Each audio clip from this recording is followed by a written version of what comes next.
গত কয়েকদিন ধরে সামাজিক যোগাযোগ মাধ্যমে আলোচনার কেন্দ্রবিন্দুতে রয়েছে রংপুরের আবু সাঈদ।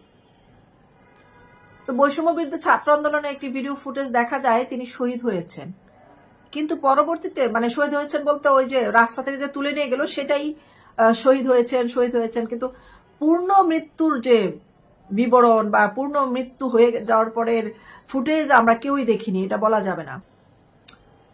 এবং ভিডিও ফুটেজ নিয়ে যে প্রতিক্রিয়া, একটি ভিডিও ফুটেজ ভাইরাল হয়, দেখানো হয়েছে যে আবু সাঈদের আন্দোলনের মধ্যবর্তী সময় তার মাথায় আঘাত পেয়েছে এবং মাটিতে মাথা ঘুরে পড়ে গেছে।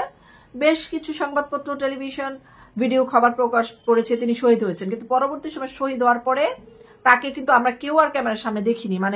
মৃত্যুর পরেও তো দেখায় যে ও মারা গেছে, একটা প্রমাণ স্বরূপ দেখায়। যেমন 1971 সালের ঘটনায় যদি আপনারা যান, অনেক সাংবাদিকরা ডেড বডির ভিডিও করেছে যারা মারা গেছে, মরে গেছে, কিন্তু এই মৃত্যুটা তো সংরক্ষিত মৃত্যু, তার আশেপাশে তার আপনজন ছিল। আসলে কেন তার মৃত্যুর সময়কার কোনো প্রমাণ তাদের কাছে নেই কেন, বা তাদের প্রমাণ আমরা দেখতে পাচ্ছি না কেন জনসম্মুখে? এটা কিন্তু একটা বিশাল বড় প্রশ্ন।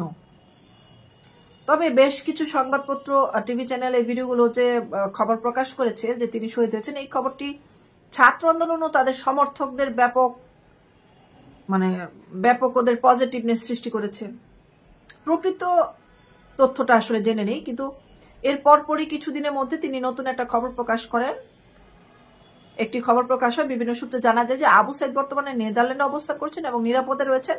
তিনি সামাজিক যোগাযোগ মাধ্যমে একটি পোস্ট করে জানান যে তার উপর যে খবর প্রকাশ হয়েছে তা সঠিক নয়। এই ঘটনা নিয়ে জনমনে যে স্পষ্ট ধারণা, অনেকেই তার উপর অসন্তুষ্ট প্রকাশ করেছে এবং এর মাধ্যমে সংবাদ মাধ্যমে দায়িত্বহীনতা প্রকাশ পাচ্ছে।